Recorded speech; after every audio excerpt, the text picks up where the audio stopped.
एक दिन ठाकुर जी ने गोविंद दास जी से कहा, हे गोविंदा, मुझे दाल बाटी खाने का मन है।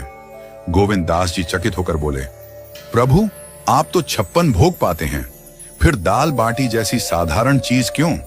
ठाकुर जी ने हंसते हुए कहा, आज मैं 56 भोग नहीं बल्कि तेरे हाथों बनी दाल बाटी खाना चाहता हूं, पर मंदिर की रसोई में नहीं, मैं तेरी कुटिया में आऊंगा, वहां तू इसे उपलों पर बना। गोविंद दास जी ने ठाकुर जी की आज्ञा स्वीकार की और चुपचाप तैयारी करने लगे। उन्होंने इस बात को मंदिर के अन्य सेवकों से छिपा कर रखा, क्योंकि ऐसा मानना था कि ठाकुर जी मंदिर के बाहर नहीं जाते। गोविंद दास जी ने गिरिराज जी की तलहटी में अपनी कुटिया के पास उपलों पर बाटी सेंकी और दाल बनाई। उसी समय ठाकुर जी ने एक और लीला रची। गिरिराज पर्वत की तलहटी में एक भक्त प्रतिदिन झाड़ू लगाता था। वह गरीब था और मंदिर में प्रवेश वर्जित था। वह केवल दर्शनार्थियों से पूछता कि ठाकुर जी आज किस पोशाक में हैं, और अपनी कल्पना में उनका स्वरूप देखता।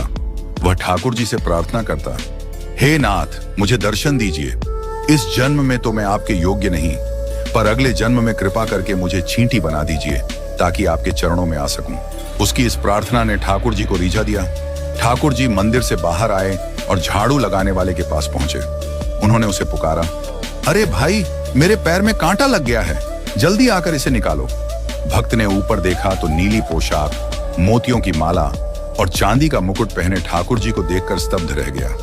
वह भाव विभोर होकर उनके चरणों में गिर पड़ा। ठाकुर जी ने अपने चरण उसकी गोद में रख दिए और कहा, जल्दी से कांटा निकाल, हाथ से नहीं निकले तो अपने दांतों से निकाल। भक्त ने कांटा निकालते हुए ठाकुर जी के चरणों का स्पर्श किया और प्रेमाश्रु बहाए। इस अद्भुत कृपा से उसका हृदय आनंदित हो गया। इसके बाद ठाकुर जी ने कहा, अब तू मुझे गोविंद दास की कुटिया तक ले चल।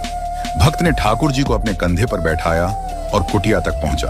वहां पहुंचकर ठाकुर जी ने उसे वृक्ष के नीचे रुकने को कहा और स्वयं गोविंद दास की कुटिया में पहुंचे। गोविंद दास जी ठाकुर जी को देखकर आनंदित हो गए। ठाकुर जी बोले, गोविंदा, जल्दी खाना परोस, मुझे बहुत भूख लगी है। गोविंद दास ने सुंदर पत्तल में बाटी, दाल, चूरमा और चटनी परोसी। ठाकुर जी खाने लगे, लेकिन बीच बीच में बाटियां अपनी पीतांबर में छिपाने लगे। जब गोविंद दास ने यह देखा तो बोले, प्रभु, आप मंदिर में 56 भोग पाते हैं और यहाँ बाटियां छिपा रहे हैं, ये सब किसके लिए है? ठाकुर जी ने मुस्कुराते हुए कहा, ये बाटियां उस भक्त के लिए हैं जिसने मेरा कांटा निकाला था। वह मेरा सखा है और मैं उसे यह प्रसाद दूंगा। गोविंद दास जी ने ठाकुर जी से कहा, प्रभु, आपने नियम तोड़कर एक साधारण भक्त को छूने दिया, अब आपको आचमन करना होगा। ठाकुर जी ने जल लिया और आचमन करने लगे। तभी गोविंद दास जी